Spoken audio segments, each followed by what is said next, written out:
Welcome to this episode of the Hunting Down Adventure YouTube channel. Today, we're at the caverns at the Natural Bridge in Virginia.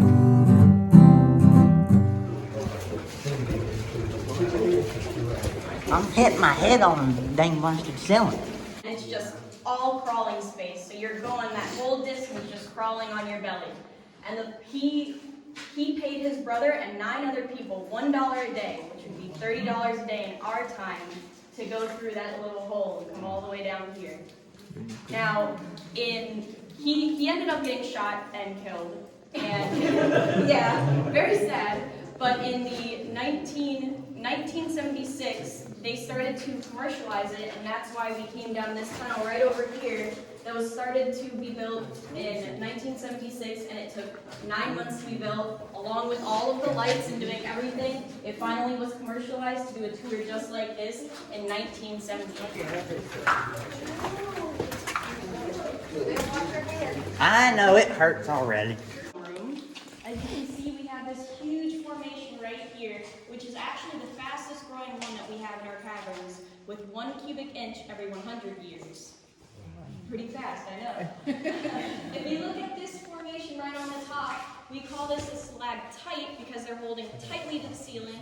And then if you look to this huge one down here, it's a stalagmite because it might one day reach the ceiling. A huge scallop, just like the ones in the other rooms.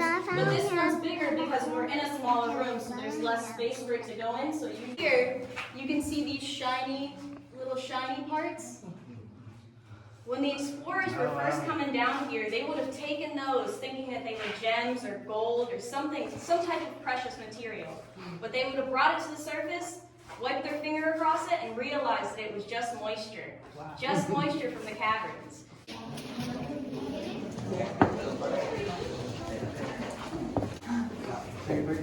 No. Yeah, I got a picture of it. What?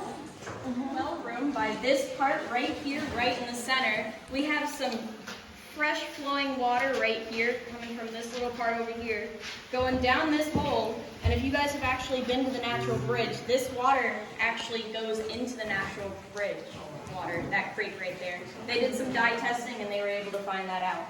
Now right above us, we are right under a stress fracture that was caused by a huge earthquake many years ago. If you look at this stress fracture, right above it, we're going to reach rock that's 100 feet up, and then from that to reach the surface, the open air, is 247 feet.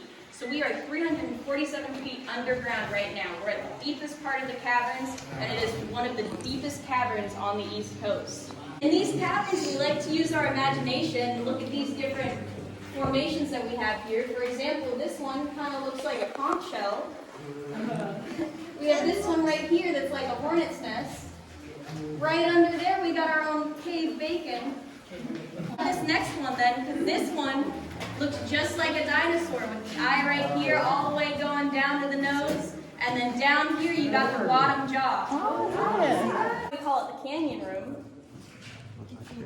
There's actually no water in this room, so we have no stalagmites or stalactites. That is due to the fact that when this earthquake happened, this big rock right up here, it's the dolomite rock that we had in the well room also. This rock right here, it fell over, causing no water to be able to get down here. But there is water still hitting that and going down it basically like a water slide, all the way till it gets over here where you see some of the different formations. Look all the way back here, you'll see a ladder. No, I like that one. Now, if you guys are all comfortable with it, I'm going to turn off the lights so we can experience the total complete darkness. 3, 2, 1. Oh, wow. Now, this is probably the darkest that your eyes are going to ever experience. Oh, that's even darker. Now, oh, party zone. Back in the old days when the explorers were first coming out here, they would have lanterns, liquid lanterns.